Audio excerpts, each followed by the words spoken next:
लक्षात ठेव, श्री स्वामी समर्थांचे सामर्थ्यशाली हात तुझ्या आयुष्यावर आहेत आणि जिथं स्वामी समर्थांचे हात असतात तिथं सगळं बदलून जातं.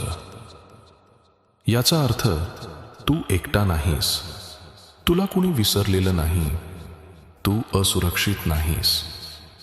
स्वामी समर्थांचे मजबूत हात तुझं रक्षण करत आहेत.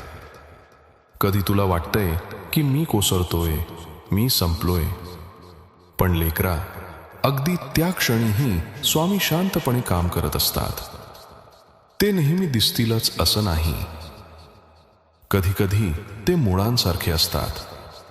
जसं झाडाची मुळे जमिनीखाली वाढतात, कुणाला दिसत नाहीत, पण तीच तर झाडाला आधार देतात. तसंच स्वामी तुझ्या आयुष्यात खोलवर बदल घडवत असतात.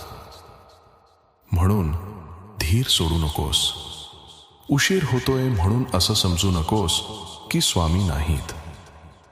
बंद दरवाजे पाहून असं समजू नकोस की स्वामींचे हात दूर झाले. तू अजूनही त्यांच्या हाताच्या तळव्यावर आहेस आणि त्यांनी तुला कधीच सोडलं नाही.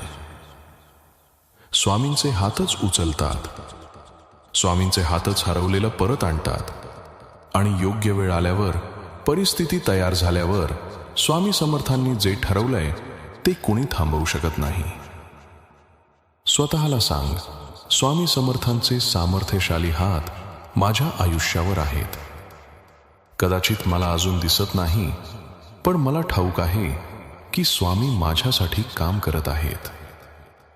जेव्हा स्वामी समर्थांचे हात तुझ्यावर असतात, कृपा तुला शोधत येते, शांती तुला सोबत करते आणि कुठलं शस्त्र, कुठलं संकट तुला हरवू शकत नाही.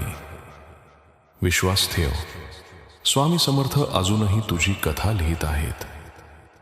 जर हा संदेश तुझ्या मनाला भिडला असेल तर कमेंटमध्ये लिही, जय जय रघुवीर समर्थ, आणि हा संदेश इतरांशी शेअर कर.